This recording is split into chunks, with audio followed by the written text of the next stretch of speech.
Hello, and welcome to today's episode. I'm going to be your host, the Irrelevant Nerd, and today we're going to be doing our spoiler-filled discussion of Superman 2025. I got a chance to see the movie a second time, basically confirmed everything I was feeling before. My enjoyment of the movie didn't really shift up or down at all. It just kind of confirmed the things that I did like, I still liked, and the things that I didn't like, I just don't like, and I don't think I'm going to come around to them. So let's just jump right into it, because I'm sure this is going to be a long enough video as it is. So we start with the intro, and the intro's done over a few different sentences, where it's like 3,000 years ago, 3 centuries ago, 3 decades ago, 3 years ago, 3 hours ago, and basically just kind of counts down the timeline of this world a little bit. It's a okay intro. It works fine. There are tons of movies that kind of have like the little bit of writing on the screen, then it jumps right into the movie. Star Wars is a very famous example of that. Just the Star Wars one is different because it's iconic. So this is a okay opening sequence, but I admittedly was a little underwhelmed. Like, it works fine, but I was hoping for something more along the lines of maybe the very first Superman movie. Well, not the very first, but the first major Superman movie in 1978 that had just a very opening, iconic, like, credits scene to open. It was a little long, but that was kind of something more I was expecting along the lines of here, something more epic, not just a few sentences to get us there. But that brings us to Superman crashes into the snow, calls out for Crypto to come help him, and Crypto shows up and starts kind of unintentionally beating the shit out of Superman, which I do get why people are irritated by a lot of what Crypto does in this movie. This scene in particular, I'm a dog owner, and I felt the frustration of not being able to get the dog to do what you want them to do because they're so excited to see you. So I actually thought that was a pretty relatable moment. So Crypto grabs him by the cape, drags him off to the Fortress of Solitude so he can get healed by the sun. And the scene where he gets healed by the sun and he starts shouting in pain, I do get it, because you can like hear his bones and such being reset, which I'm sure is super painful. But also, I don't love him yelling like that when he's healing. Like, Superman's kind of a quiet, stoic character, and like, I thought it would have shown how much more badass he is if you could still hear the bones and stuff crunching, and maybe he like grunts a little, but he's not just outright screaming in pain. So they're helping heal him up, and they're playing his message from his parents, which, first things first, Bradley Cooper is extremely distracting in this role. It's a very small role, maybe 2 to 3 lines of dialogue, I believe all of which, when he is saying it, is done in an alien language. And so you don't understand him, and so you're just kind of looking at Bradley Cooper on the screen. And nothing against Bradley Cooper, like, I love the dude, but it's just very, very distracting casting, and I understand that they're buddies, but it just looked very out of place when you're seeing it. But they explain that this first half of the message is what he's been listening to, because the second half has been damaged, and literally the second they said that, it's so obvious that the second half of the message is bad. Like, it just is. Like, why else would they set it up like that? But basically that's the lesson that he instills in himself and keeps at his core to push forward through all of his Superman shit. But so yeah, we keep moving on, and it's revealed, or not revealed because it's revealed in the beginning, but it starts to take shape more, how Superman's stopping this war that comes between these two countries of, I think it's Jonapur and Barivia. Barivia, I'm 100% confident on. Jarapur, not very sure on at all. but it's kind of showing how people are reacting to it. You have the scene where Lois is kind of interviewing him and asking him about how he moved unilaterally, and he gets frustrated and reveals he doesn't care about the politics. He just wants to save lives. And I actually like that scene, minus the shouting, which I get. I understand he's frustrated.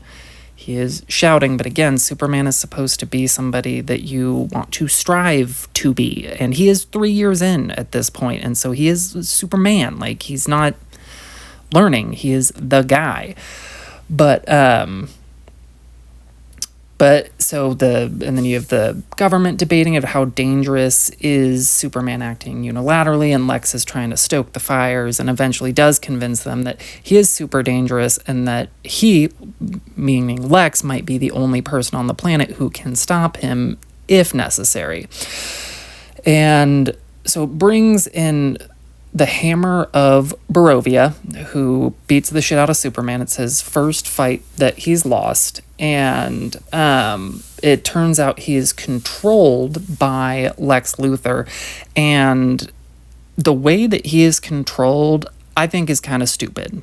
Yelling out the different moves that you would want this person to do after it's revealed that Lex is controlling him, and then through Lex's strategy, he's able to beat Superman, which I understand using his intellect to project that is how he is going to be able to try and beat Superman, but this is one of those things, like, what if you get tackled and you don't say anything? What if there is a communications delay? What if there's a video delay and you can't see what's going on? And so is the Hammer of Barovia, who is revealed to be Ultraman, just going to sit there and do nothing? Like, is he that brainless and stupid? In my mind, the way that you should have done this was they clone him, but, like, actually put him through serious training, because Superman... He's a dude who punches. He's super powerful. He uses his brains a lot of times. His smaller powers, like his X-ray vision, things like that, to outwit and outsmart his opponents when he needs it. But, like, imagine Superman, but with, like, Batman's ability to fight. Or not even Batman's ability to fight. Let's just say he's a black belt in some type of martial art. So get him trained up, and then you can still have Lex giving him commands of, like, attack him now, don't hold up, we're, like, no matter what happens, and then he just goes off from there without having to yell the individual commands. I thought that part was stupid. So he finishes beating the shit out of Superman, and then the Hammer of Barovia / Ultraman flies off to the beach, where they have one of the entrance portals to Lex Luthor's pocket dimension, which I thought that was kind of silly, because it's very much in a modern world. Like, people have smartphones, internet, all this. And, like, there is no way that, like, literally nobody would have seen him go to this beach that is literally just right on the outside of town. There's a lot of small things like that in this movie that you're like, it makes no sense. It makes no sense. And it's really kind of lazy writing, unfortunately. So the Hammer of Barovia comes up, and then you start to move, like, progress further into the story past the conflict between these two countries, and you have Lex trying to break into the Fortress of Solitude. And this is one of those ones where the second they walked up and the door just opened, I was like, oh, all right, so Ultraman's a clone. Like, he is 100% a clone. I am 100% positive. My 14-year-old son realized it right away. It is not a twist at all. And in the movie, it's kind of presented like it's going to be, but it's super fucking obvious.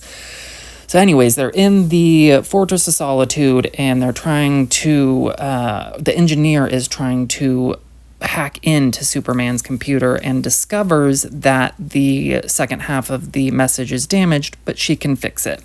So she does. It's revealed that the second half of the message is not so great for great for the earth. It's basically the message that Superman gets is to fuck as many women as you can and conquer as much as you possibly can with the spawn children of all of those women that you just banged. In my spoiler-free review video, I stated I didn't really like what they had done with the Kryptonians, and I don't like it at all.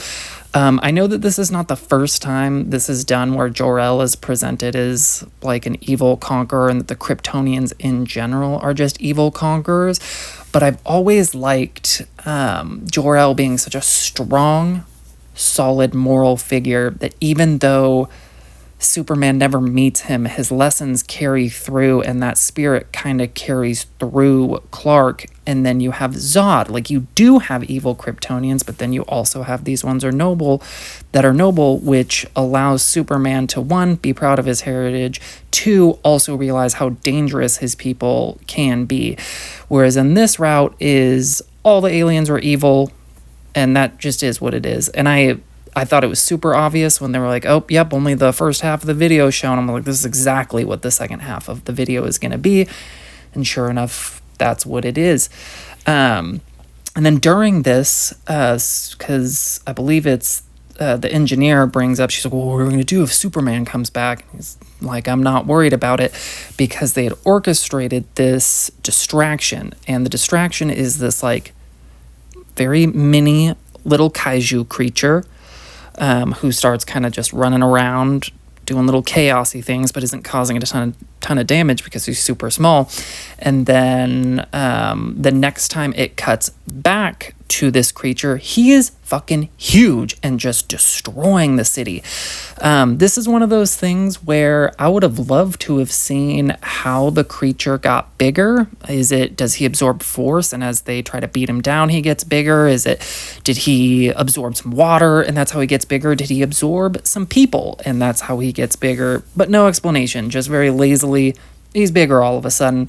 And earlier when I said there are just a lot of things that are poorly or just weakly written, this is one of those things. It's not, I don't know, like even the whole scene itself is, since you don't know the explanation of this creature and he's initially introduced as this tiny looking little guy who's kind of cute and looks like he's running around just to have fun, who's all of a sudden this big dude, is now literally being tortured by the Justice Gang. Like, Green Lantern props open his eye and has like a construct needle of some javelin of some sort, like just poking the thing's eye over and over again.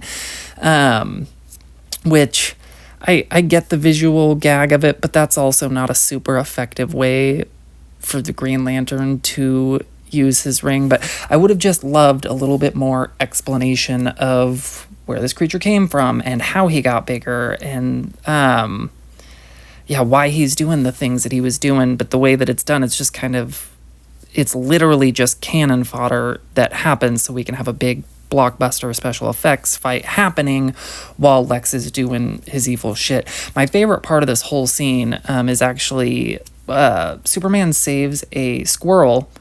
I don't know why. I just love that scene. Like, every life matters to him, and to me, I was like, that's such a Superman moment. Like, you've had the cats in the trees, you have him helping the little girl, like, all great moments, but I don't know, something about him saving the squirrel, for whatever reason, I was like, that was a good moment, and probably my favorite part of that whole scene. And so, this message gets out, Lex reveals it, and they're like, oh yeah, we verified through like 1,000 different languageologists that this is 100% what they're saying, which I do get that you want it to be said in the movie that it's verified, that this is not a fake, that Lex is not doing this. This is what they want to establish the Kryptonians as. Totally get it. For what you're trying to do. I don't like it, but I totally get it. So the public opinion sways against Superman, and Superman naively turns himself in because he believes the best in people, which is frustrating, but I do like, because that is a very Superman thing of always wanting to hope that people are going to be doing the best. But of course, the government being convinced that he is dangerous and that the only person who can help them is Lex Luthor, in turn turns them over to Lex Luthor. And that is really the only way that Lex is able to trap Superman in this movie, is because Superman voluntarily basically surrenders himself over to Lex Luthor without realizing it. And so Lex takes him, imprisons him in his pocket dimension, which I actually really like the pocket dimension. I think it's cool. That type of technology is super comic booky, and it is very much something Lex would do, of putting his enemies and then just ex-girlfriends or people who just spoke poorly of him in there. This is a petty man. So I do like the pocket dimension, and he gets down there, and we get introduced to this universe's Metamorpho, who, Metamorpho's powers allow him to change, basically his body into any element that he wants. He changes into kryptonite, changes a hand into kryptonite, basically immobilizing Superman, which they only have to do because it's revealed that there is no kryptonite left on the planet in this universe, which I also thought was kind of a unique thing to have, and I'll be interested to see how it plays out going forward, if in fact the universe does move forward. Maybe there's going to be an evil Superman that's introduced and they can't defeat him because they don't have kryptonite, some shit like that. But I'm interested to see how they do it if the universe ends up getting that far. And then maybe in my favorite scene, not because I enjoyed what was happening, but just because I thought the scene worked really well, is Lex is trying to get information out of Superman. And the way that he's trying to do it is, there is this gentleman who had helped Superman out of a hole earlier in the film. His name, I believe, was Malik. And Lex Luthor is playing Russian roulette, asking questions, answer me now, shoot, nothing happens. And then I believe it's on the second shot, he shoots, kills Malik, and Lex Luthor's response of oh, well, I thought we were going to have more time to do this. And he just doesn't care. He's very callous. This Lex is very easy to hate, and not because he's poorly acted, anything like that, because he's a truly despisable piece of shit human being in this universe. And I'm here for it, because that's what Lex should be. And I just really like that scene. I thought it was done really well. And then basically watching that man die is what causes Metamorpho to finally feel some guilt, help Superman out, as long as Superman promises to fly over and help his son.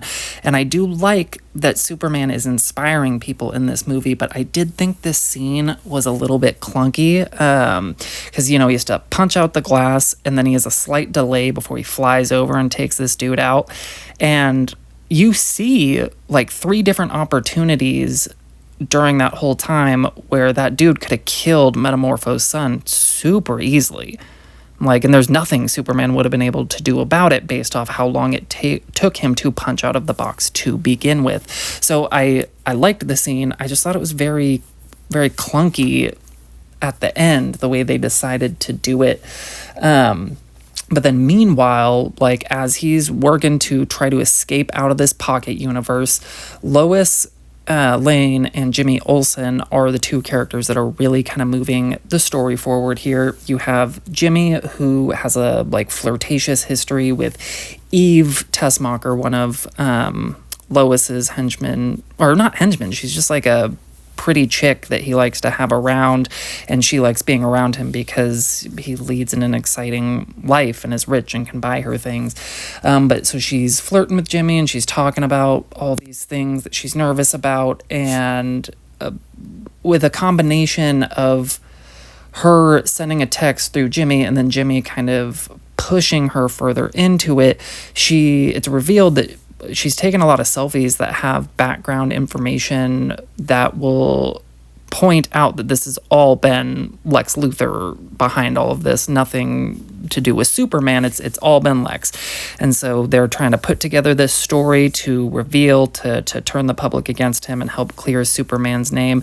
And I do like that. I like that it gives Jimmy something to do, but it's one of those things, I don't know if maybe I just missed it, if it's explained that, is Eve doing this on purpose? She's not really presented as smart enough to do that, and if not, then like really like she was really able to get pictures of all of it just by randomly taking selfies with shit in the background that she didn't realize what it was. I don't know. Plays a little awkward, even though I like it. It's a comic booky way of all the characters sort of working behind the scenes to get this done while Superman's off having the big fight. Or actually, he's not even off the big fight. They don't know where he is.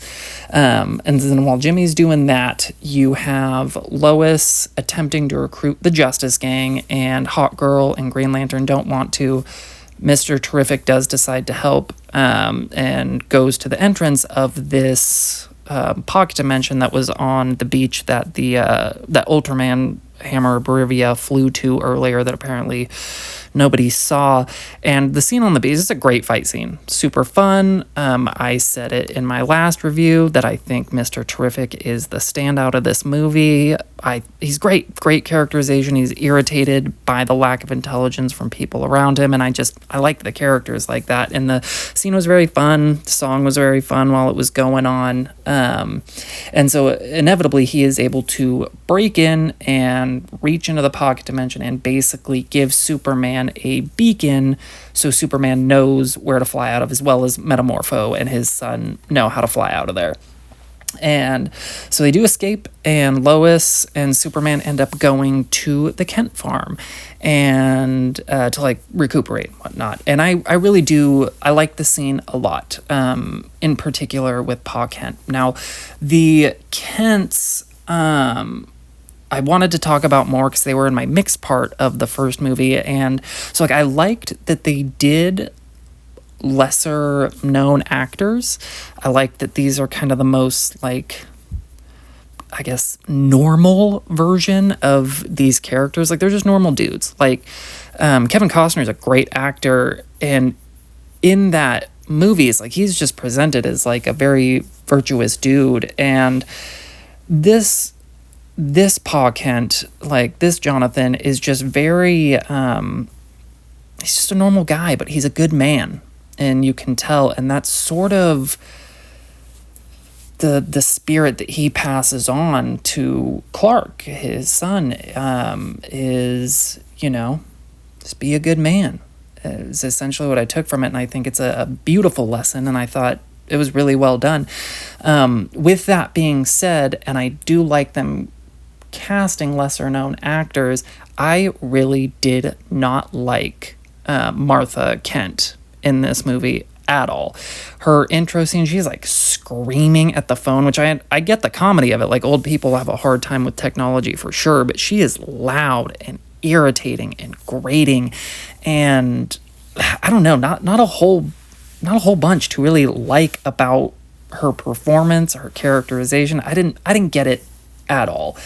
And so he gets drawn out by Lex because Lex decides to power up his rift portals, which like creates a tear in the planet to this other dimension, very slowly just creating this big crack that's going towards Metropolis, which forces Superman back. And this is where Superman confesses his love for Lois, and it's okay. I said it in the spoiler-free review. These movies have a really hard time getting the Lois and Superman relationship correct. This one, they're really more of a situationship, and Lois is really unsure until she is sure all of a sudden. I don't know. I didn't get a whole lot from Superman and Lois. Like I thought the individual actors did a good job, but the chemistry of their relationship just really is not, it's not there for me. And neither, same as Man of Steel, kind of for similar reasons. It's just not enough.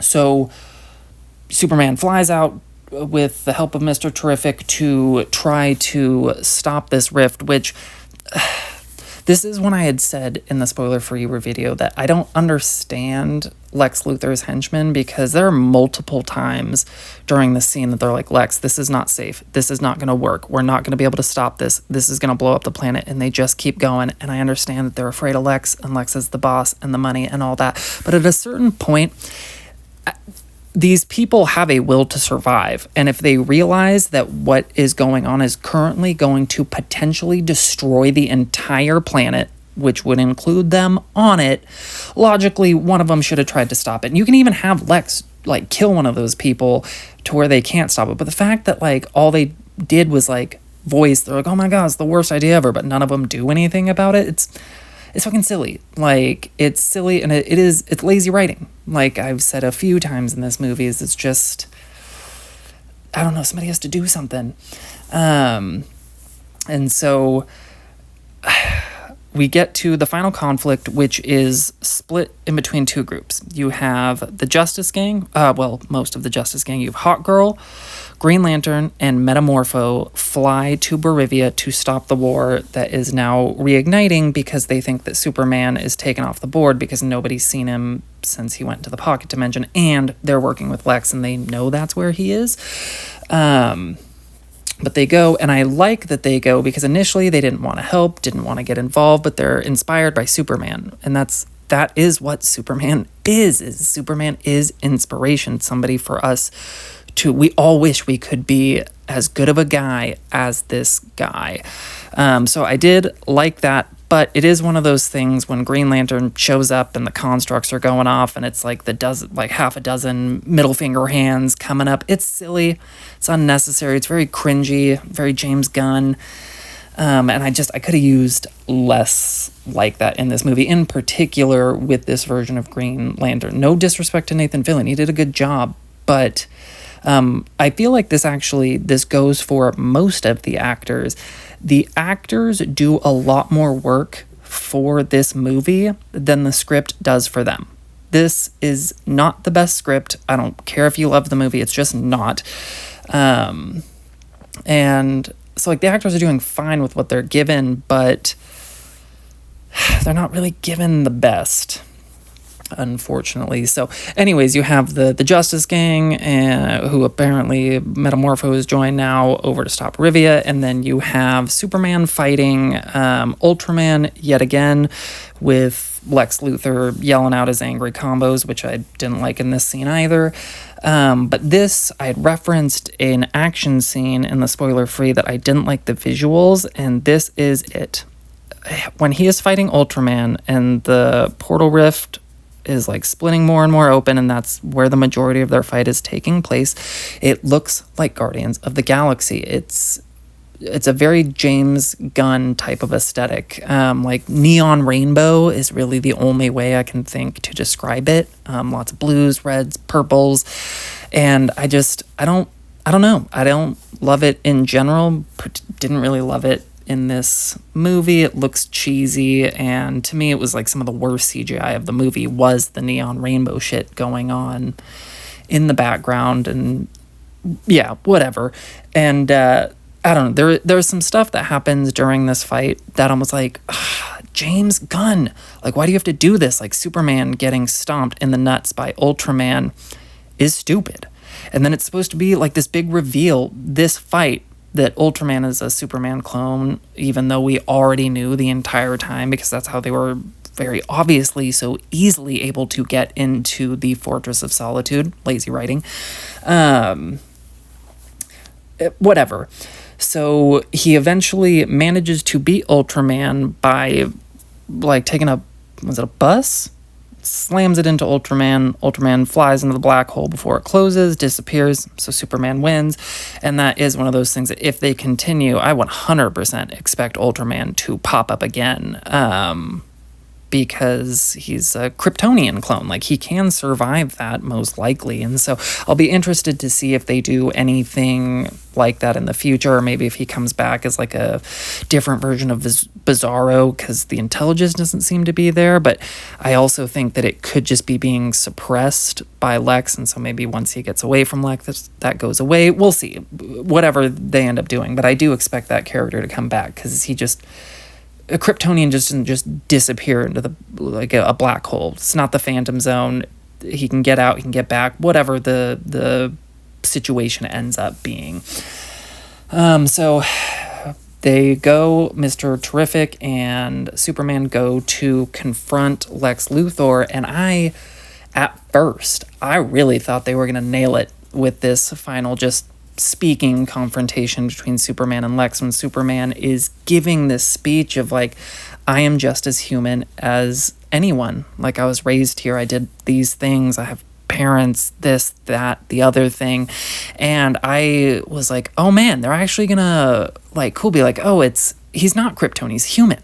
Like, he's raised here. It's not about where you're from, it's about what you do when you're there.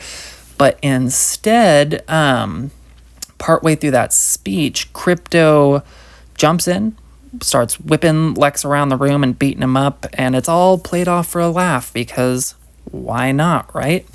But this, again, it's another one of those things. It's lazy writing, but also Krypto is a Kryptonian dog with super strength who jumps on Lex and then bites him and proceeds to whip him around, which logically should have killed Lex Luthor almost instantly.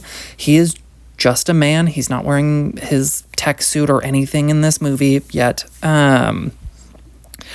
So I was really disappointed when Krypto jumped in. I was like, what a waste of a potentially dramatic final scene.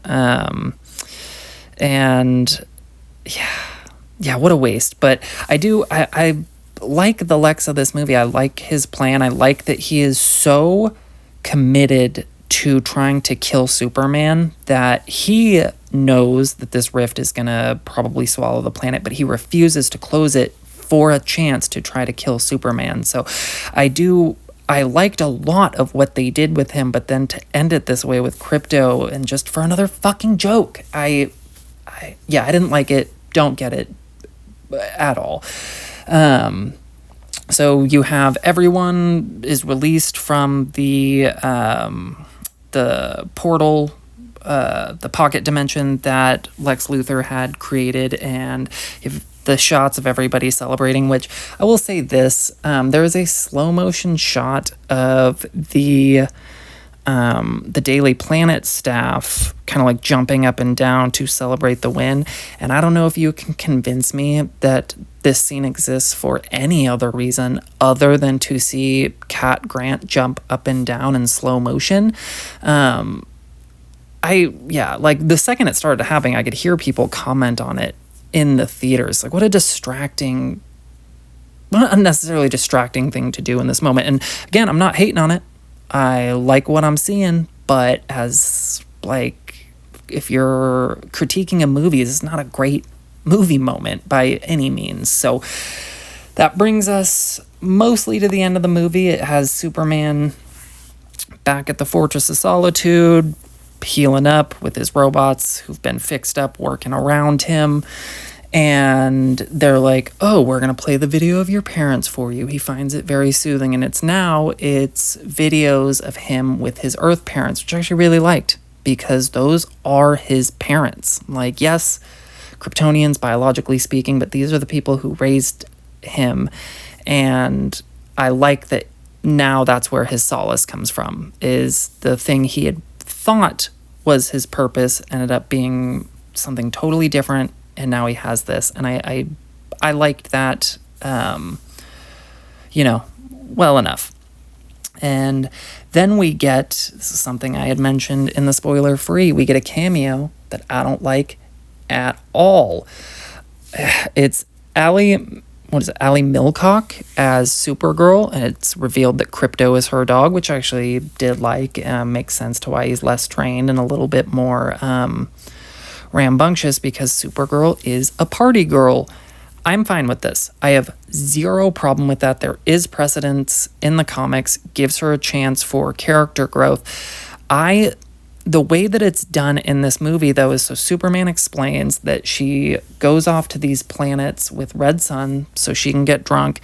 She comes back. She's very disrespectful to Superman, which, again, is fine. She's a different character. But why is she still drunk? She's back on Earth, the yellow sun. Her powers should have kicked in kind of right as she entered the galaxy, but for some reason, she is still drunk. And I don't it could be a thing they might explain, like she has a ship, but like if she goes to these planets with a red sun, how does she get off if she has no powers? So, I don't know. Her ship must be intact, could be a reveal later, and that, again, that does happen in some of the comics, but the way that it's done in this movie just makes no sense to me. Like, why is she still drunk? Like, and why is this the way that you want to introduce people to her character? Like, she doesn't seem like a funny character. The moment is played like a joke. She seems like an irresponsible young kid. And, like, this is the next movie. And I don't think this scene gives any excitement at all. I don't know. I just didn't get it. But credits roll. There are some credit scenes. Nothing really worth mentioning. There's a shot of Krypto sitting with Superman on the moon. And then Superman at the very end teasing Mr. Terrific about some leftover damage from the portal rift that had opened up and hurts his feelings, and then Superman's bad that hurts his feelings. So really neither are, teases of what's coming next, but that brings us to the end. I'm sure that I'm missing things that I liked, didn't like, but these were kind of the major things that I wanted to talk about. And like I said, my opinion on the movie didn't shift at all one way or the other. I feel it's kind of about that 7.8, 7.9, 8 range. After a second watch, I still don't know which one I like more, Man of Steel or this one. I think I'm going to have to watch Man of Steel again, just because they are different. But my initial thoughts is that while they are very different tones, different styles, different action scenes, all of this, I think they're about the same. I enjoy them about the same for different reasons. Like, I like different things about them and I dislike different things about them, but neither of which got to the level I was hoping for a new Superman movie. Like, nothing yet to meet the Christopher Reeve Superman movies. It's just not there for me yet. And it's a shame, because I would love to see something that iconic made with modern filmmaking and technology. I really would love to see it, but as it stands now, Superman 2025 did make a little bit less in its opening weekend than Man of Steel, and people are losing their mind over it. I see tons of cope of people being like, no, it's actually better for this, and this, and then some people are like, no, it's actually worse for this, and this, and it fell a few $1 million short, and it starts to immediately beg the question, does this movie justify the reboot? From a money perspective, I would say no. This movie is going to be lucky to reach the $500 million mark in theaters. It's got another week and a half left before Fantastic Four comes out and absolutely chops its legs off. Superman is a much more popular character than the Fantastic Four. MCU, much more popular than DC has ever been. Even more recently, MCU just has a bigger footprint in culture than the DC movies ever have. And so I don't think this movie is going to make as much as Man of Steel did in its original theatrical run, which I believe was over 600. I just don't remember if it was over 700, but I don't think this movie gets there. So financially speaking, I don't know if it justifies the reboot.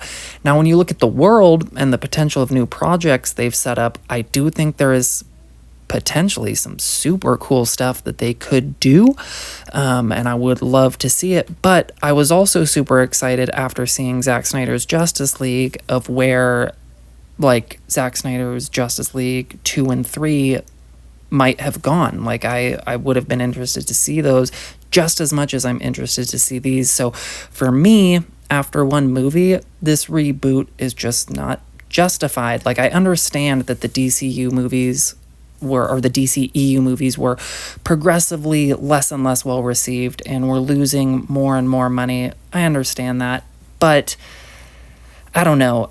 For a full reboot, you have to come so strong. Like, it has to prove that it's that much better. And I'm willing to give it a chance. But as it stands after the first movie, and I guess Creature Commandos, the one show, the reboot has not been justified. And the next couple movies are really going to have to come out and get it together. So we'll see. Like, this movie could end up having incredible legs, but Man of Steel had the benefit of that is when interest in comic book movies were ramping up. Interest in comic book movies is steadily going down. And so the goal is different. I understand that. But I don't know. The reboot and the way they did it just, as of now, does not seem like it was the best idea. And I'm not out here chanting save the Snyderverse, because I think that something that a lot of Snyder fans don't realize is it's been years. Like, what are the chances you actually think that Zack Snyder comes back, like, to work for WB? Like, unless they sold off, like, the Snyderverse Elseworld story to a different studio, what are the chances you actually think that's going to happen? What about Henry Cavill? The guy who was verbally told that he was going to come back to 1 to 2 weeks later to being told, actually, hey, Superman movie's written, being done, but it's a younger Superman, so you're not going to be in it. What about Ben Affleck? After he was supposed to direct and write his solo Batman movie, ended up not happening, and his character never really gets his justice in that universe either. And then, like, Gal Gadot is already off doing other things. Whether or not you liked her or disliked her as Wonder Woman, you would have to get them all back. And really, what are the chances they would all want to come back? And also, you wouldn't want them all back. Like, I'm fucking done with Ezra Miller as the Flash. Like, that guy needs to never be acting in any project ever again, because he is a fucking human piece of shit. But that's something I don't think the Snyder fans consider, is these actors are older. Is this something they're going to want to even do after they've been treated like this by Warner Brothers and DC already? And Henry Cavill's already off trying to do, like, his Warhammer 40K thing. So, and he's the biggest one that people want back. And I don't think he's coming back because he was treated the worst. So I don't know. Let me know what you guys think. I was probably a lot more negative on this movie during this review than I meant to be, because I did enjoy it. It's not great. It's good. It's not great. And I wish it was, but let me know what you guys think down below. If you've seen it, what am I missing? Counter some of my points. Tell me where I'm wrong. Tell me how I'm stupid. That's literally kind of why I made this channel. So, yeah, that's it for today, and I'll catch you guys in the next one.